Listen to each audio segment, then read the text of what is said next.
Hello everyone, so nice to see your smiling faces. If you're new here, welcome. My name is AlexBeltran and I talk about tricks, tips, techniques, and everything real estate lifestyle. So if you're in the real estate business, considering joining the real estate business, or you just want to expand your knowledge on everything that the real estate industry encompasses, you might want to consider subscribing.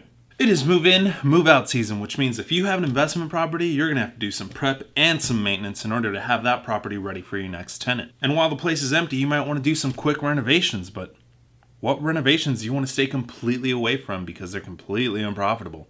Well, today I'm going to answer that for you. Now, it's important to know your market because these renovations aren't going to apply to every property. If you're in the luxury market, you might want to go all out in everything that you do. But for the majority of real estate investors, these renovations are completely unprofitable. Number one, automations. Now, I get it. Smart homes are becoming all the rage and the future is now.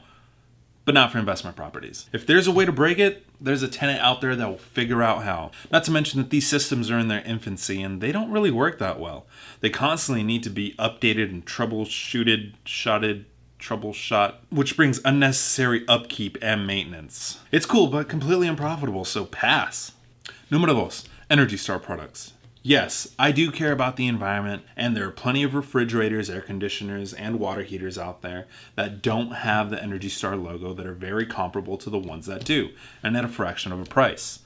Once again, if a tenant can break it, he'll figure out how, and if they break it, you'll be the one footing the bill. Because you'll have to buy a new one to replace it, and rather than pay $5,000 for one with the Energy Star logo on it, you can buy one for something like $1,000. Number three, over-customization of the property. It's an investment property, not your personal home, so keep it well-maintained and simple. Think of rental car agencies, how they give you a nice base model that is easy to maintain. That's exactly how you should be thinking in terms of rental properties. This doesn't mean don't maintain it and only use the cheapest materials. That's very counterproductive, and I'll touch on that later. What I mean is don't paint the walls with your favorite sports team's colors or go over the top with eccentric finishes. You won't get any profit from them, and you'll just have to pay double the money to bring everything back to a neutral tone. So pass on it. Number four, too low quality of products. The art of a good investment property is being able to balance out price and quality. You don't want to get a product that halfway through a 1-year lease you have to change it all out. That would be completely unprofitable.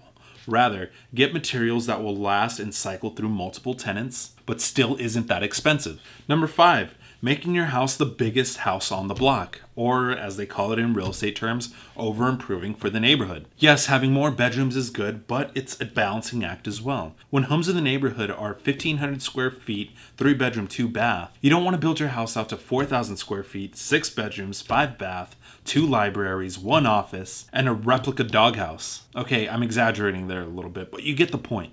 The additional square footage simply won't hold value fairly. While you might be able to get a little more for rent out of the property, it'll take a long time just to cut even.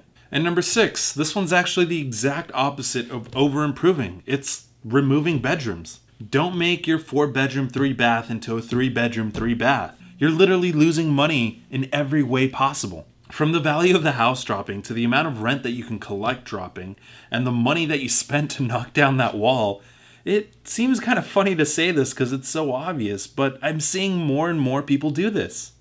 This is actually the inspiration for this entire video. I walked through a house where people were knocking down walls, and the real estate agent with a straight face said, "Oh, they're just knocking down walls to make less rooms." What? Don't do it. Just don't do it. Don't do it. Anyway, question of the day. What other renovations are completely unprofitable that I missed? Go on ahead and comment in the comment section down below. That's it for this video, folks. The real estate market is heating up, so keep hustling. If you found this video informative or entertaining, go on ahead and give it a thumbs up. Subscribe if you haven't already, and catch you guys next week. Peace.